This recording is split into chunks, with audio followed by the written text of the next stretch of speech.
Hi, John. Oh, Paula. How are you? All right. You hear me fine? I can very well, thank you. All right. Thank you. Hi, Paula. I'm here too. Hi. Hey, Diana. Welcome. I know. The fire department sucker. Representative. Yeah. Congrats. Did you understand all the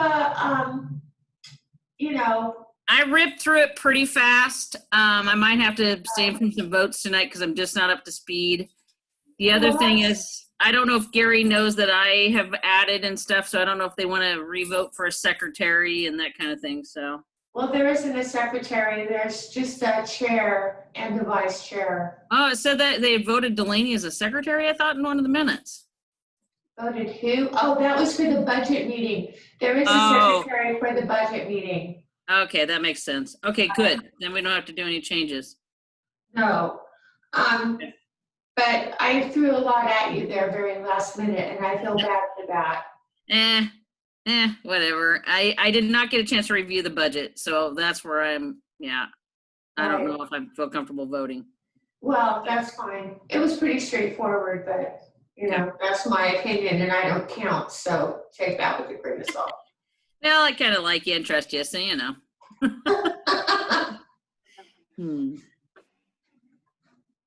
Well, I'm going to pop off here for just a sec, and then I'll be back.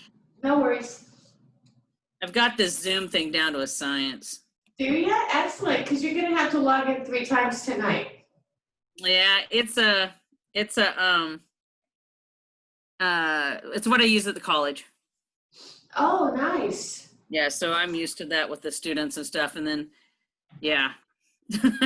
That's a whole nother thing, getting 25 people together on a regular basis, so. Well, great. Is that Ange?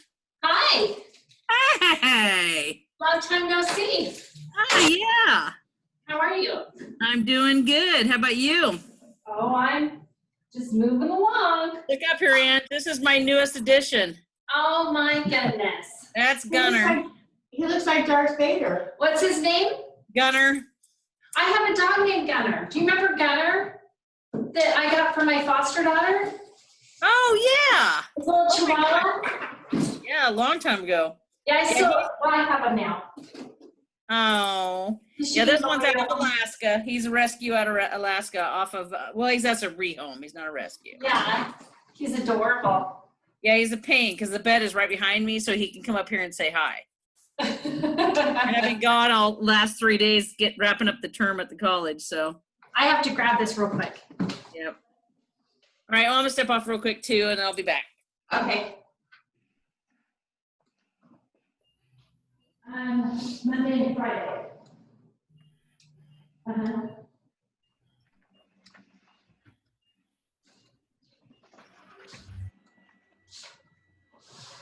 It's going to be so nice down here this week, that will be really cool.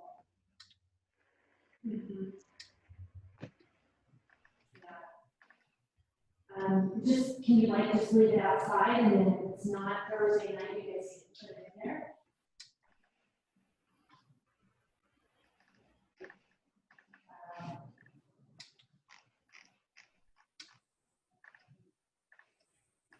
Well, you could call Aaron and ask him if he can bring his truck down.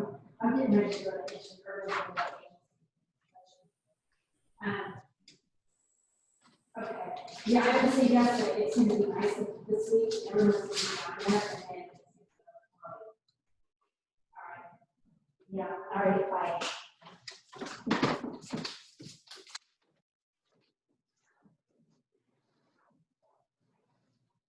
Hi, Stacy. Hi, John. Hi, Tim. Hi, Paula. Yeah. Hi, Angie. How are you guys? Doing well. Good. Yep. That pop's gonna kill you, Tim.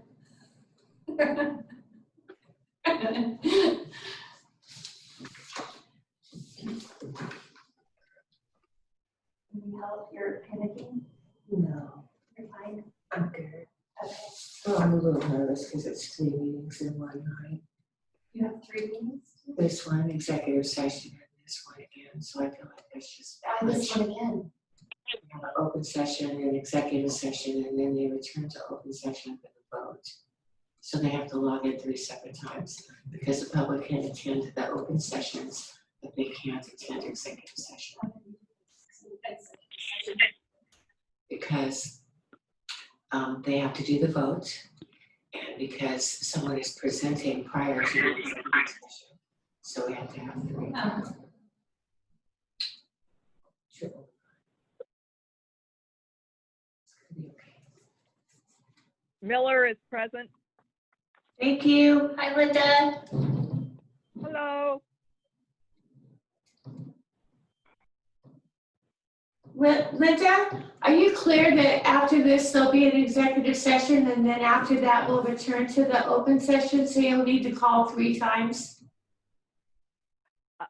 I am aware, but I've only got 2 different numbers to call. So is the executive session or the one that we reconvene the same number as what I called just now? I will have to look at them. I can't, I imagine that it is, but it's in your login, your packets, and I don't keep a copy of the executive session. Yeah, I don't have. I sent you a follow-up. I sent you a follow-up email today with the login for the executive session. It's got phone numbers on it. Okay, hold on. I better go in and find it. Okay, thank you. If not, I can read them to you, Linda. Yeah, I didn't get anything. Oh dear. All right, I'm That's gonna, okay. I didn't get anything either. just a sec. You didn't get the Now, packet? I got the packet. this is, Well, you're not part of the executive session. Oh, though. okay. Yeah. Don't add to my stress. All right, Linda, are you there? I am. All right, you're doing the call in. Do you dial into Tacoma or Houston? Use those numbers? Hold on. It just showed up. It Tim? just showed up on my email. All right, So, okay, so Tim, I've got Yes. dial in. I've got dial in 1-253-215-8782. that's correct. That's Tacoma. Yes, that will get you here. Okay. And I don't want to give out the meeting passwords because I don't want anybody else to get it. Right. Excellent. All right, that's when we go to executive session. Okay. Okay, All got it. right.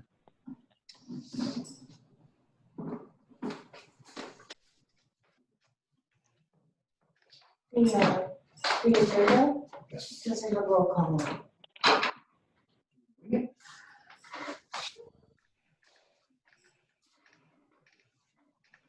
I do have this packet. Do you want it? Open session packet. I have that, I thought you said you had the executive session from last time. and I have that as well. Okay, so you don't want the regular session? No. Making the 16th, right? It is. Yes. I don't like how I'm like, okay, is this, wait, is this her?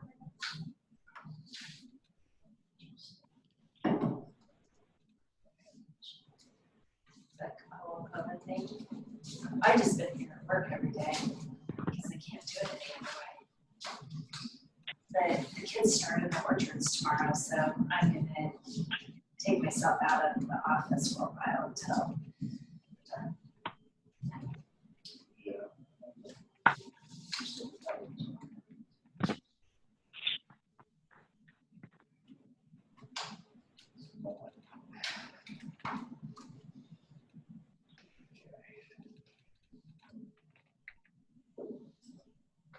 Did you get my last email? Yes, I did. It's always my interpretation. Yeah, it says like actually organic vegetable.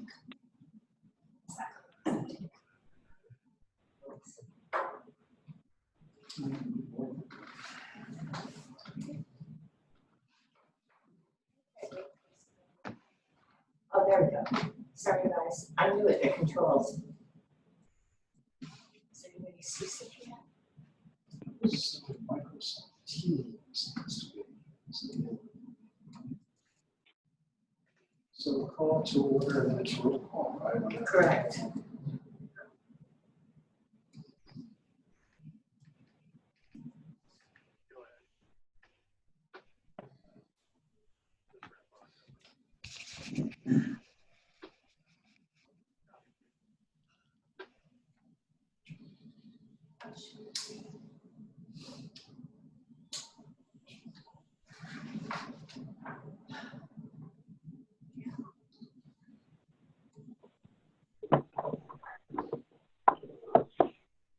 Bailey is with us.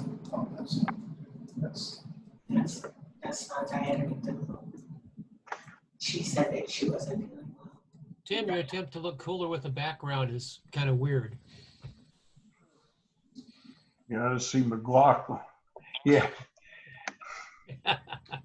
He had one of the backdrops and it actually even changed what he looks like. I think for the better, actually.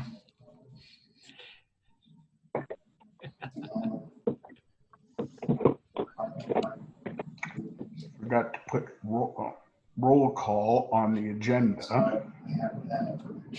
Yes, we need to add that, please. The lease was for the parking lot.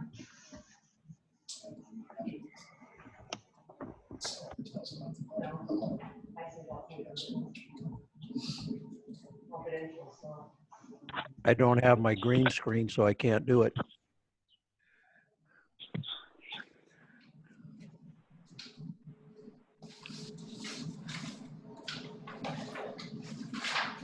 So we can change anything from 10%. Was that you making some snide comment, Roger, about?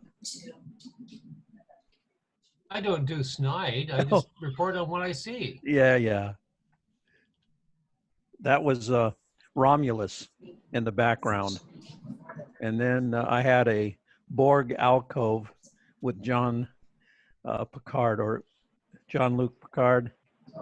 Let's see. Yes, dear. Okay, what time? Okay.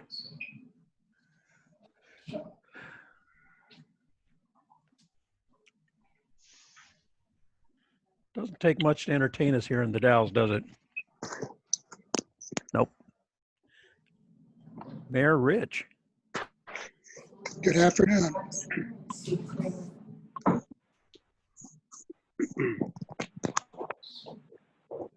Good afternoon, Mayor. Are you sure they're just not on that page? Well, do you have one there? Just, it should show. Others have. Okay, ladies and gentlemen, can you hear me? You can, Yes. There we go, there's okay. Yes, we hear you. I liked your backdrop, Tim. Yep. I'll have a green screen next time, and then I can put that I baby didn't up. hear you though. Let me see. How come my audio isn't on? It is.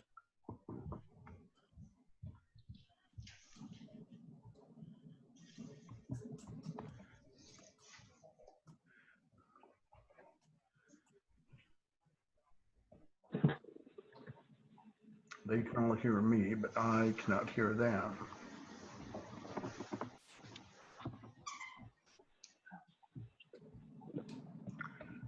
Okay, Paula, can you just say something so I can see if I've got audio here? Testing, 1, 2, 3. Can you hear me?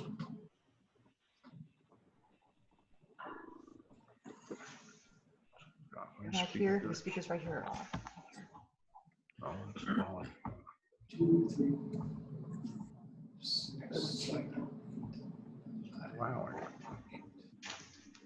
Speakers taken over by the Zoom meeting.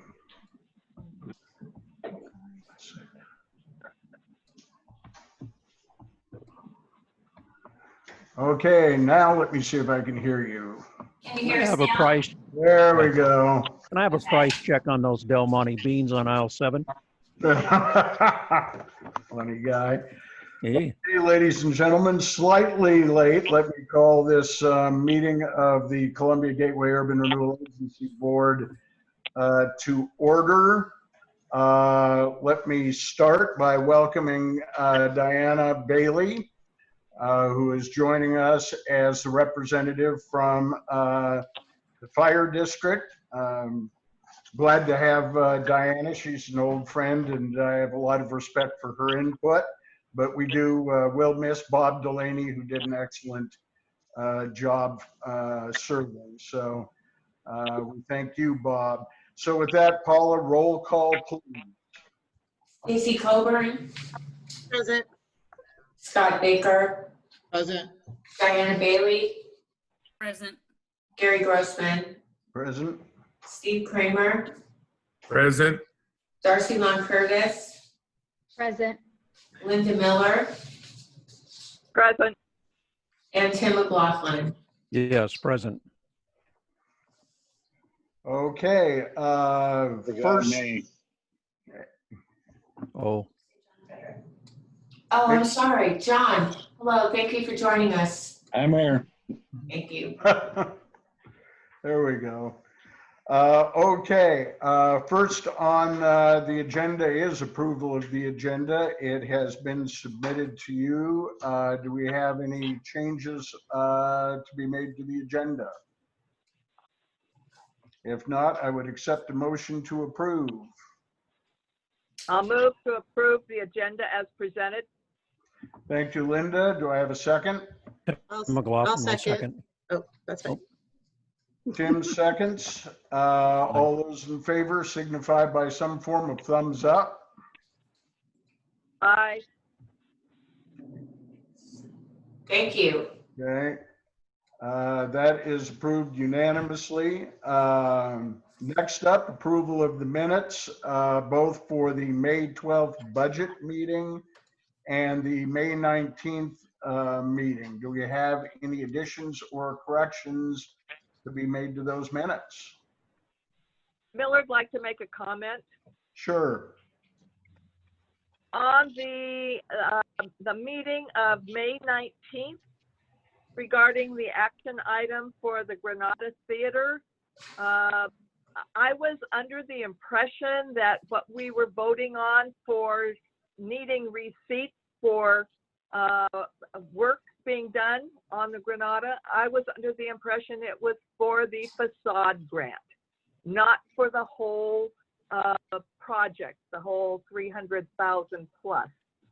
If I had known, or I had understood that it was for all of it, I would have made a no vote. I think that Mr. Gomez and Mrs. Gomez now, I think what they've done is added a wonderful venue to our community, and having gone to that establishment on many occasions, I understand the facade grant, and that's what I would have been voting on. Okay, please make note of that, Paula. I'd like to say the same thing. I agree that, for the facade, it's fine, but provide receipts for the rest of it is not necessary. Okay, do we have any other changes or additions to the minutes? If not, I would entertain a motion for approval as amended. Move for approval as amended. Do I have a Wait, second? we're amending that? Or those two people just made comments that that's what they thought happened? We're adding that comment to the agenda or to the minutes. To the minutes. Okay, but it doesn't change the outcome that I'm just No? confirming. It doesn't change the outcome of the It vote. wouldn't Okay. change the vote anyway. Thank you. Do I have a second? I'll second that. Okay, it's been moved and seconded. All those in favor signify by thumbs up. Aye. That passes unanimously. Next would be what we would normally entertain as public comment. Although we are set up for testimony for the public hearing, we really have asked for public comment to be submitted in writing. So moving on from that to the public hearing for the adoption of the URA budget for 2020-2021. And if you will indulge me, I have a script here that needs to be read. Public hearing agenda item VA 5A proposed budget for fiscal year 2020-2021. This is the time scheduled for a public hearing to receive testimony concerning the proposed adoption of a budget for the 2020-2021 fiscal year for the Columbia Gateway Urban Renewal Agency. Due to the ongoing COVID-19 health crisis, the city's public hearing procedures for tonight's legislative hearing have been amended. On April 15th, 2020, the governor issued executive order number 20-16 titled Keep Government Working. Pursuant to the governor's order, public bodies must hold public hearings through an electronic means and provide a method in which the public can listen to or virtually attend a meeting at the time it occurs. Consistent with the governor's order, the city has implemented the following procedures for tonight's public hearing. This meeting is accessible to the public via Zoom, and access instructions have been provided to the public. The procedures for providing live testimony at tonight's hearing are as follows. The participants in tonight's hearing are currently muted and will be unmuted when called upon. If you have logged into this meeting from your computer and you would like to testify, please raise your hand using the icon at the bottom of your Zoom screen. I will call on you either by your name or by whatever designation appears on the Zoom screen. The secretary will be assisting me throughout this process. If you are calling in from your home or cell phone, please wait until we have called on everyone that is logged in from their computers. Those who have joined using their phones will be asked if they wish to speak next. We ask everyone to be respectful, limit background noise, and not talk over each other. All speakers are requested to be specific in their presentations and to focus their remarks upon the relevant issues raised by the proposed budget. I would add that's missing in this, at the time you testify, please identify who you are, first and last name, and your address.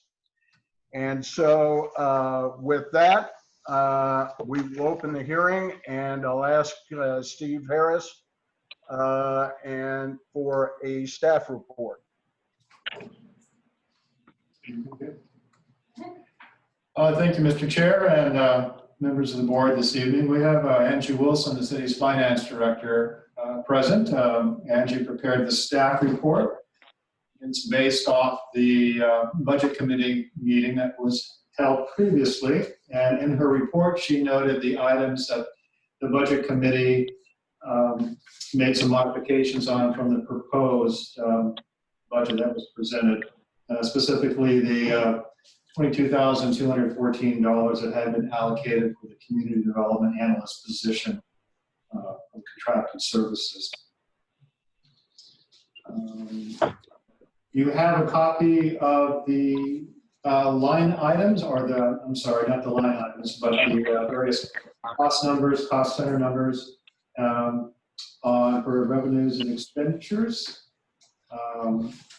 So again, this was from the budget committee recommending adoption with the including the elimination of the community development analyst position. Angie, do you have any other comments?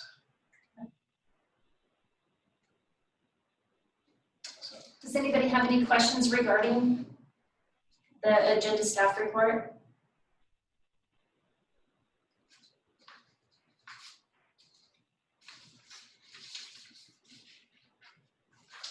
Gary's muted.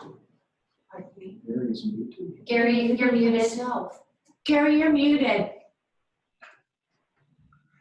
That's something people would like to have more often than it happens. So with that, we arrive at the time to take testimony. Not sure that we have anybody that from the public that wishes to testify, but if so, please use your button or raise your hand if you're on video.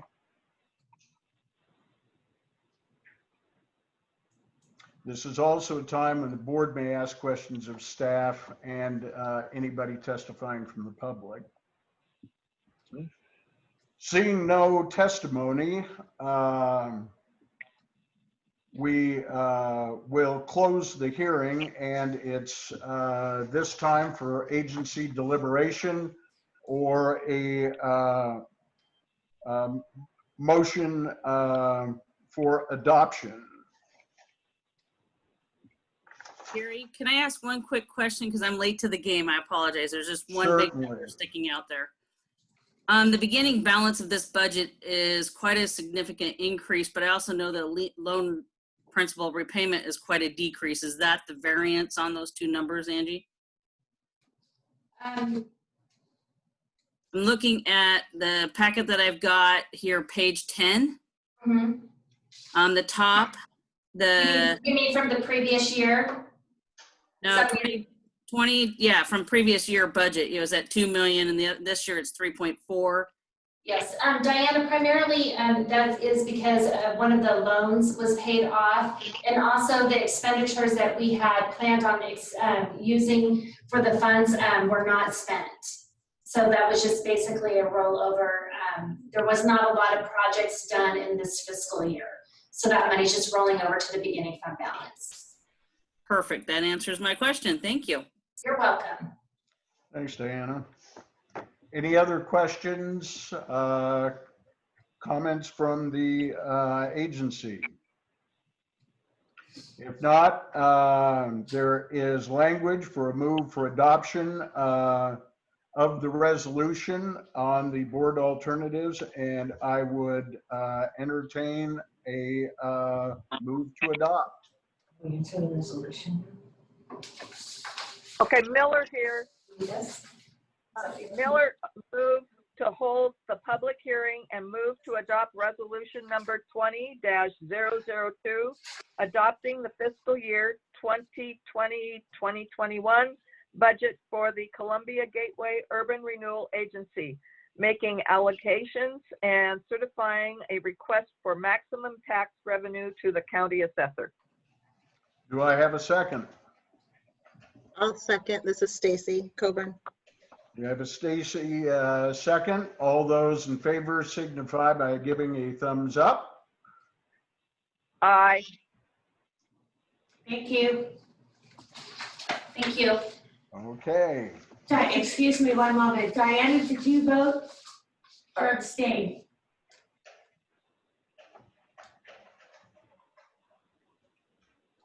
After those questions were answered, that was the only uncomfortable piece that I saw that I couldn't participate in. So you're in favor? I am.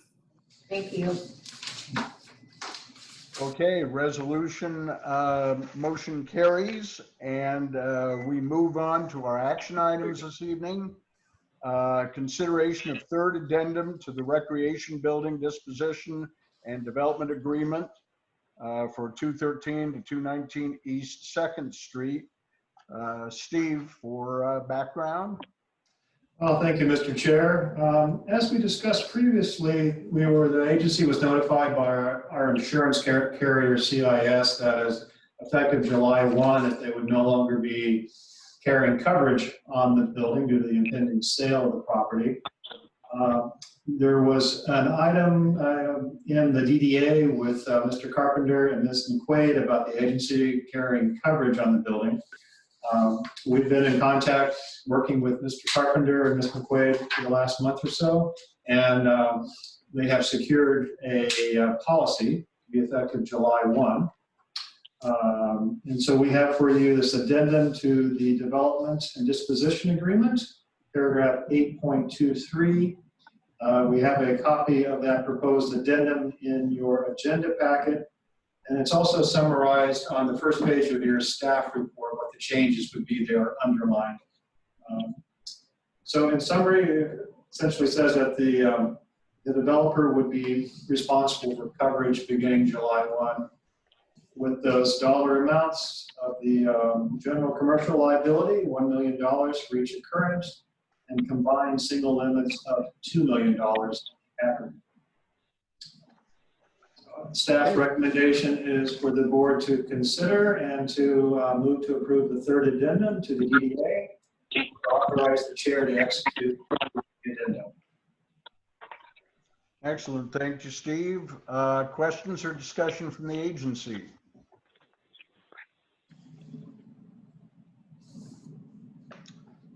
Seeing none, and as we had some discussion last month, I would entertain a move to approve the third addendum to the DDA agreement for redevelopment of the recreation. This is Darcy. I'll move to approve the third addendum to the disposition and development agreement for the redevelopment of real property known as the Recreation Building, and to authorize the chair to execute said addendum. Thank you, Darcy. Do I have a second? I'll second. This is Stacy. Oh, John Fredericks, second.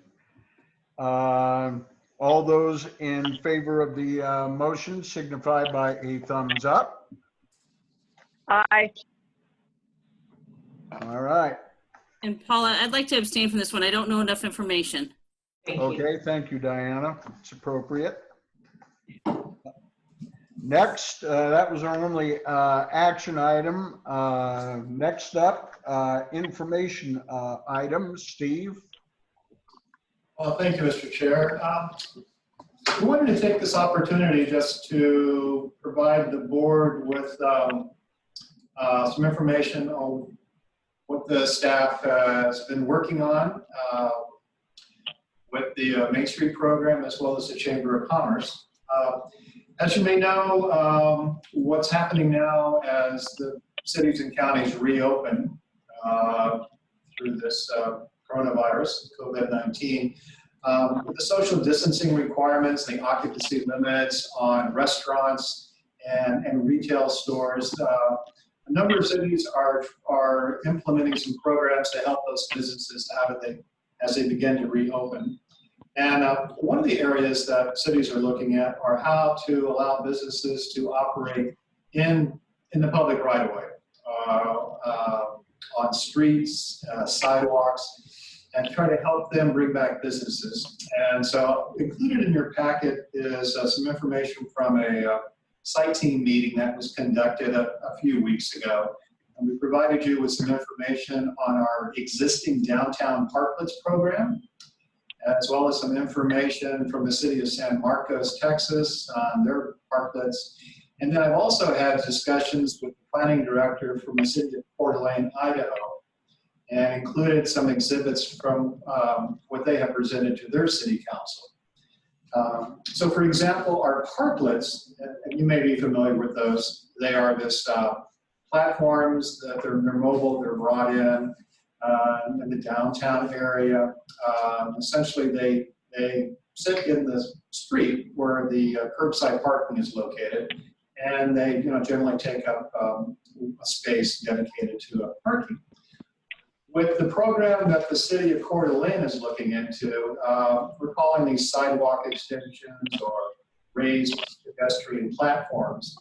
And instead of having you sit out in the parklet, out in that street area, it essentially allows a business to utilize most of the sidewalk area in front of their shop. And then you construct a portable temporary walkway or platform for pedestrians. And it allows, if you were to, for a restaurant, for instance, instead of having their customers set out closer to the traffic, you're allowed to have tables and chairs on the sidewalk. So you have a little more distance between the auto traffic. And these raised platforms, you know, they're temporary in nature. They're ADA compliant. You know, would allow the pedestrians on the sidewalk to take a detour out into that parking area and then back to the sidewalk. You know, once they pass that storefront of that restaurant that's taking advantage of the sidewalk. At this staff team meeting, we had representatives from Main Street and the Chamber talking about this idea, getting some input from them. Since that time, you know, we're drafting up a program to eventually take to the City Council for their approval. And I wanted to take this to the board to see if there was some interest in the board perhaps of donating or contributing some of the funds to construction of the parklets and the sidewalk extensions. When the parklets were first constructed, I think it was in 2015, 14, that time frame, they cost about $5,000 a piece. The estimated cost for these sidewalk extensions are roughly about half that, maybe $2,000, $2,500, depending on the size, length of the walkways. We've contacted a local engineering firm to give us a cost estimate on what these would cost for the platforms. We've also contacted ODOT to loan or to borrow the concrete barriers that we had in the street when the recreation building was under construction or deconstruction, as another way to provide some pedestrian safety from the traveling from the auto traffic. So we're getting some information on that as well. Also in your packet, I believe we had some other information. There was a handout, again, what other cities are doing. Some cities are closing streets entirely in their commercial areas to auto traffic, again, so people can use that for dining or for other activities. Our downtown, since 2nd Street is a major thoroughfare, one way, it really didn't lend itself to closing that street for any long periods of time. You know, we've also looked at you know, perhaps other areas. You know, we looked at the Federal Street between 2nd Street and the alley as an area perhaps that could be used on a temporary or interim basis as well. So again, this is something that staff is working on. The city manager, she will be going to the city council here in the near future once the program details are a little more finalized. And this is just an information item coming to the board tonight to keep you informed on what we're doing. And then to see if there's some interest on the part of the board that perhaps sometime in this coming budget year, if there's an opportunity there to perhaps contribute to the cost of these parklets and to the sidewalk extensions. Main Street staff, they've been looking into some other grant funding sources, and so we've been working with them as well. Again, as an effort to try to help the businesses with you know, social distancing requirements. And part of this program that we're looking at would just not be limited to downtown, but perhaps also that if a restaurant or a retail store had on-site parking, they could utilize a portion of their parking to set up outside dining in their parking lot, or perhaps, you know, doing some outdoor sales as well. Again, to try to assist the local businesses as we begin the reopening efforts. So that concludes my comments on this. Mr. Chair, if there's any questions? Questions, comments from the agency this evening concerning this? I think it sounds like we're trying to stay ahead of the ball game, and that's a good thing for the community. So I'm excited to see that there's collaboration. Yeah. Darcy? Oh, yeah, so this is very important, of course, supporting all the businesses in our community, and it's not just restaurants that are suffering, and certainly not just downtown. I'm really glad that we're considering this. One thing that I would just bring up from the work that I'm doing is some of these expenses are reimbursable from the state, and that's kind of changing all the time. So what is available for reimbursement today is not necessarily limited. It may in the future be able to be reimbursed. And I would just urge us to use caution and have staff really think through if the city of the Dalles is the only one that can be reimbursed from those funds, because they usually have criteria around them, or if we use urban renewal dollars, would urban renewal be equally eligible to be reimbursed if that happened? Good input, Darcy.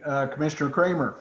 Yeah, thank you, Chair. I might have missed a question or might have missed a meeting somewhere, but did we authorize staff to work on this? It appears to be a city project, and I'm wondering where urban renewal's dollars are authorized to be spent. Staff time. Steve? Well, that's why we're bringing the item before you this evening, is an information item to let you know what the city is planning on, what staff time, resources. And again, this is a program that the city manager has been working with us and will be presenting to the city council. Again, this is information only for the board. And if it is implemented by the city, I think there's an opportunity for the agency to participate, but that would be a board decision. So my follow-up question then, are we paying staff to work on this out of agency funds? Well, a portion of my salary and other staff salaries are agency expenses.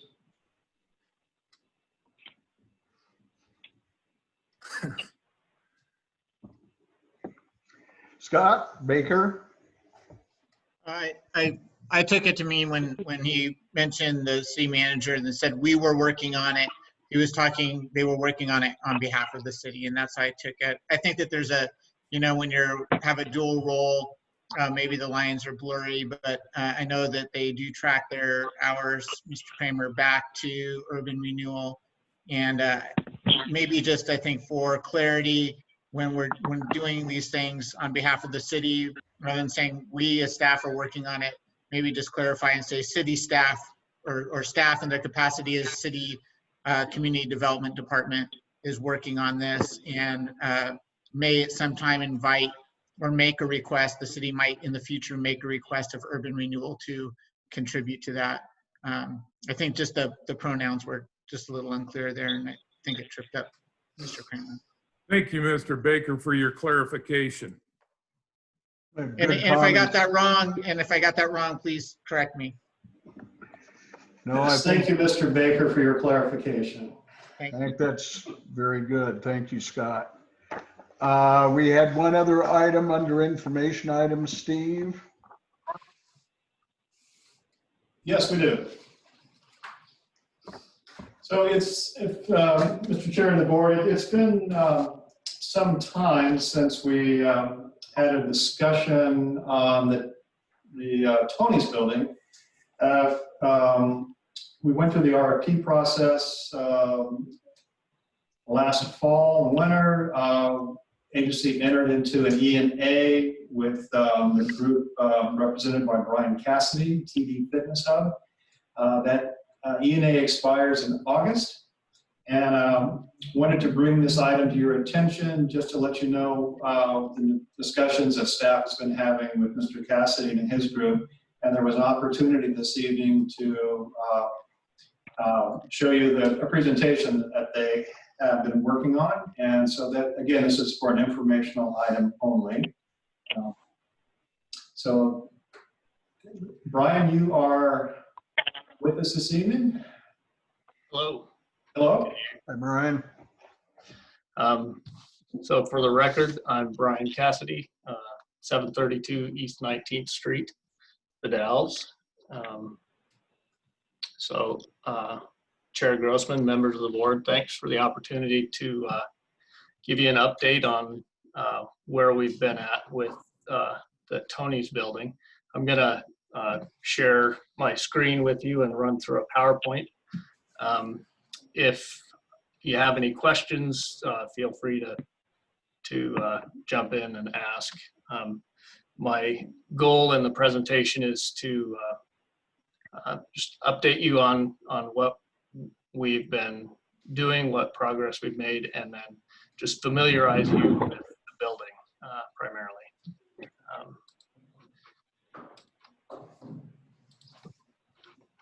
So can you all see my screen there? All right, I'm getting a thumbs up from Mr. Baker.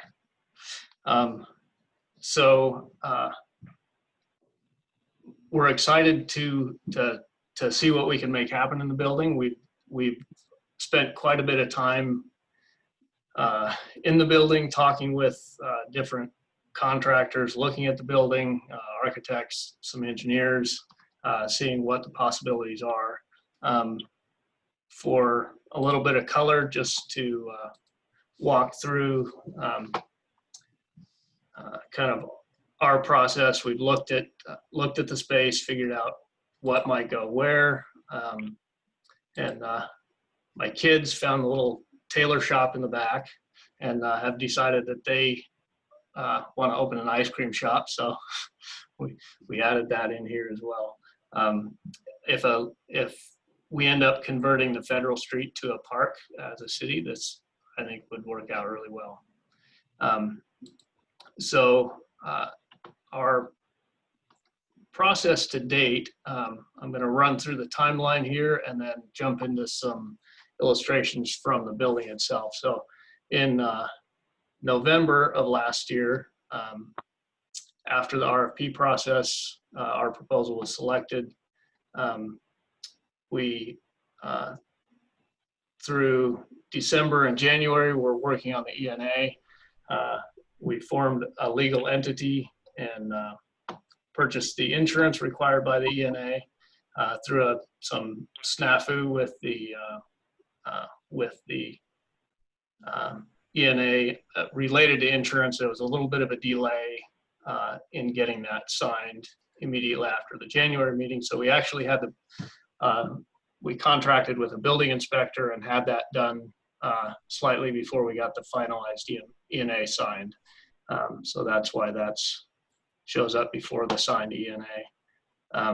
As soon as we had the ENA signed, we jumped into our due diligence, kind of looking at the property, seeing what it would cost to get it into a safe, occupiable state, working with a lot of different contractors, primarily local contractors where we could find them to give us estimates on those costs.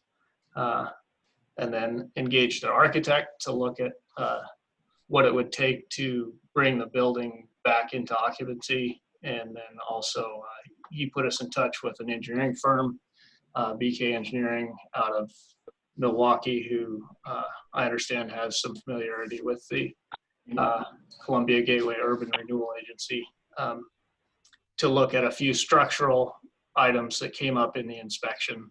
We have not done that yet because costs money to get them out here, and we want to make sure that we're on the same page with the agency before moving forward with that, as we've already spent some money in terms of insurance and inspections and whatnot. So in March, we were prepared for the March meeting, and then COVID hit, and everything's kind of been on hold since then. So we put together our proposal in May, and now we're bringing you kind of a presentation of our findings from our due diligence. There are a few primary items of concern. First is the roof. On both buildings, as you can imagine, there's no usable life left in either roof. So there's two buildings, just as a refresher, there's the Tony's building that was occupied by Tony's Town and Country, and then the adjacent building, and they share a common wall. The adjacent building is 403 through 407, but they're two separate buildings. The HVAC systems, there's 5 separate HVAC systems. Had a couple contractors look at them. One of the units has some life left in it. The rest of them do not. The structural issues, those are what I mentioned earlier. A cut post that has settled, and we're not sure how far the roof is settled. Because of that, there's a beam that's hanging that looks like some supports were taken out for a significant remodel that was done some decades ago. And then just the old standard basalt foundations that we see in most of the buildings downtown has developed some wear and tear over time. So we need to have a structural engineer look at those. We do not have cost estimates on any of those elements, as we don't know what a repair might look like. Asbestos is probably the one of the scariest thing in relation to the building and one of the biggest ticket items. There's asbestos in almost everything in the building. I'll walk through some of that in a little bit. And a big surprise for us was the dry rot. I expected a little in the Tony's building, which we ended up finding. But the big surprise was the storefront of the 403 through 407 building, which is the way it was designed has resulted in dry rot damage for the entire length of the 50-foot frontage where it fronts on 2nd Street with significant rot throughout.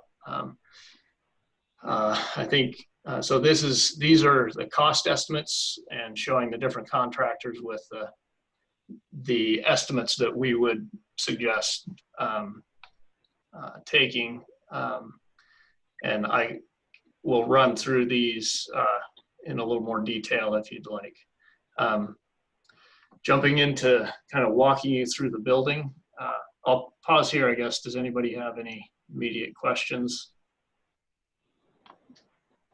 Okay, so jumping into the building, the structural concerns, here's the beam or the post I was talking about that's been cut. It's been supported with tie rods and turnbuckles, but there's about an inch gap between the top of the beam and the roof support system. And we don't know how much the roof support system has dropped. So there's evidence that that's come down. We just need to have a structural engineer look at it and confirm that it's whether it's okay or something needs to be done. Here's the beam that we found cut. If you've been in the Tony's building, you walk in the door and you look up and there's a vaulted ceiling. This is the vaulted ceiling area. This is the drop ceiling that's immediately over your head. So at some point in the past, this beam was lopped off and it used to run the length of the building. And it's hanging, it's about 6 inches down now. So the other item of concern is this tie rod, which this is the east wall of the building. This is the west wall of the building. And it's been cut and is no longer connected. I'm assuming it was designed to hold the two walls together, but having that cut, we'd want an engineer to take a look at that and confirm whether something needs to be done. Here's just some illustrations of the foundation. These are pictures taken by the building inspector. And then this is the party wall between the 403 through 407 building and the adjacent building, the 409 building. They also share a wall, and you can see some significant cracking here, which not sure if that's a structural concern or not. What we know is some, and I assume this is related to the dry rot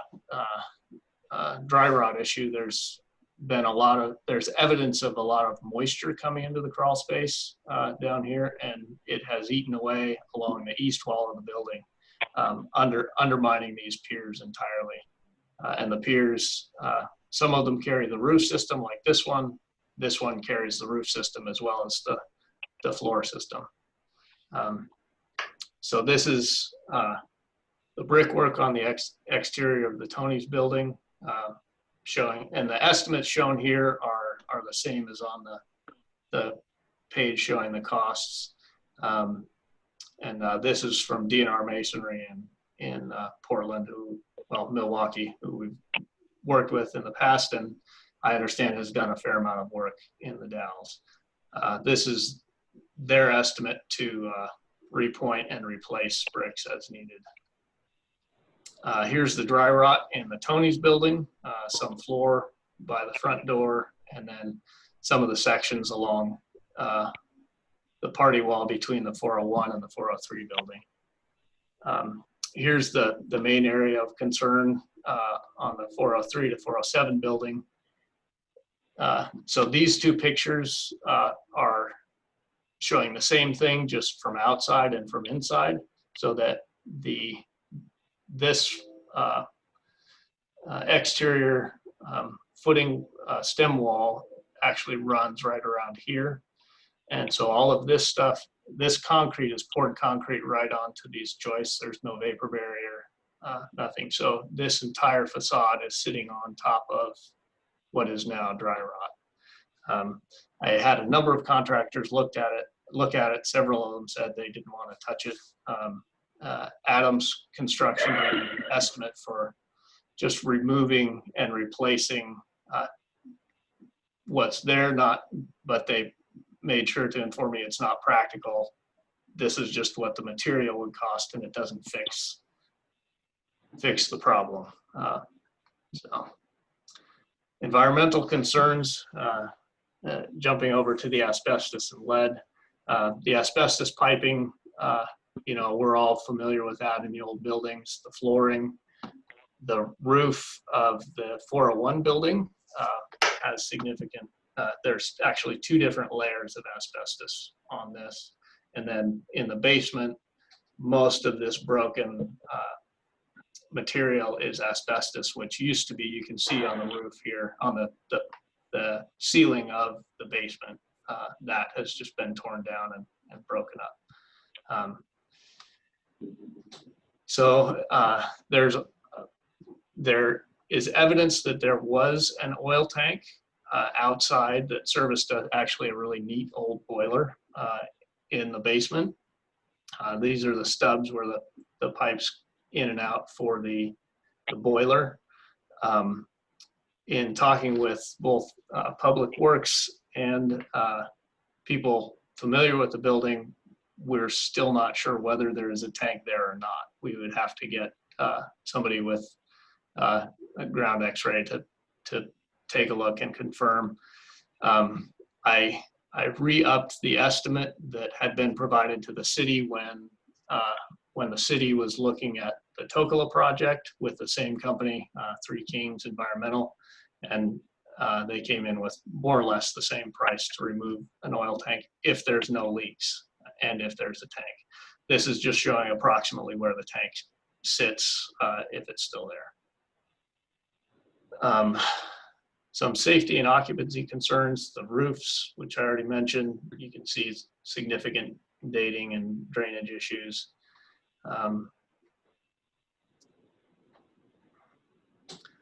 And then the interior, this is the Tony's building side where the roof leaks in numerous places. Same thing on the 403 to 407 building. And this is the HVAC systems. There's 3 on the 403 to 407 building and 2 units on the Tony's building. The one in the back here is the one that has some usable life left in it. I was told by Oregon Equipment to tape this off and never turn it on because it would probably send the building up in smoke. So they cautioned, and I guess had told the previous owner to decommission that, or had recommended to him to decommission it years ago. So to the electrical system, you can see some of this knob and tube in here, which is always concerning. Just, you know, what you would expect in an old building, old exposed wires.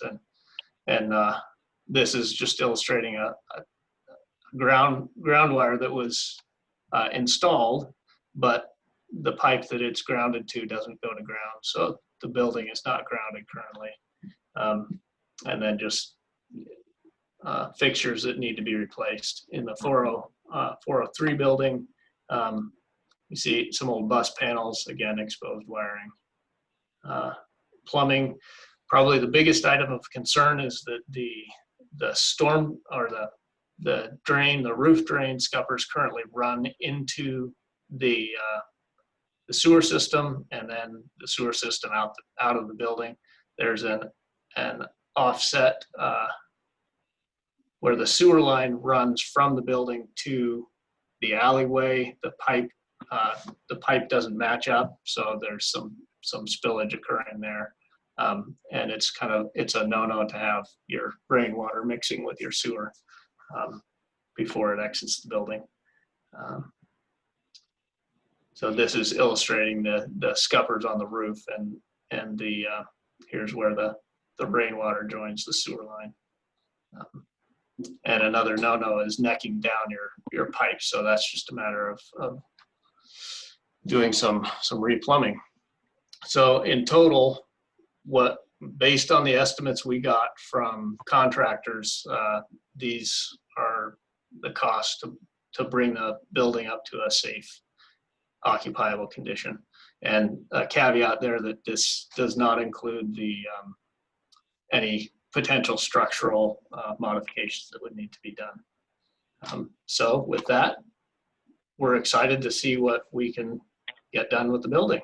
So thank you very much, and I'm open to any questions.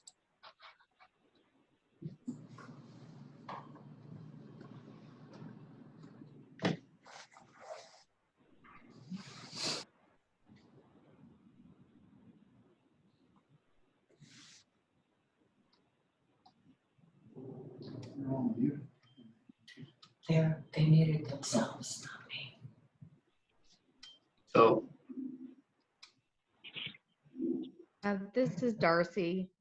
I guess I am completely shocked by that report. Yeah, I don't know what to say. I did not see that coming. I'm sure other people have comments as well. This is mainly information. I think I probably will have some questions for staff offline that I don't necessarily want to ask right now.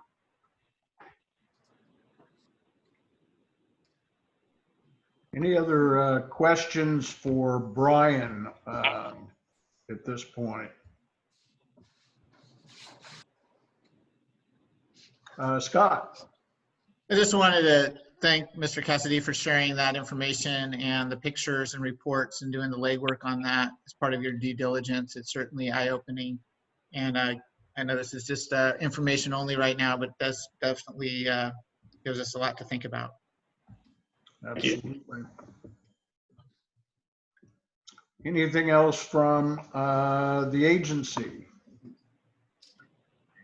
If not, thank you, Brian, for the presentation. That was very informative. We've had some time to look at it on paper, so it's certainly a big project, to say the least. So with that, that concludes our informational items. Rich? I was just wondering, do you all have a copy of that report? If I'd like to get a copy of it, if it's okay. Yes, I don't think there'd be an issue with that.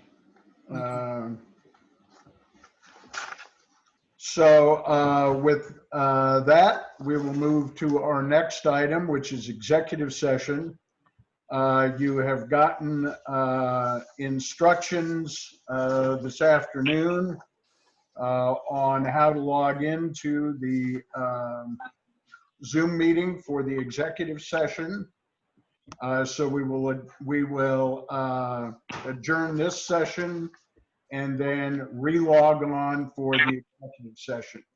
Any questions for Paula or the technical folks at this point? If not, I'll see you in a minute in another meeting.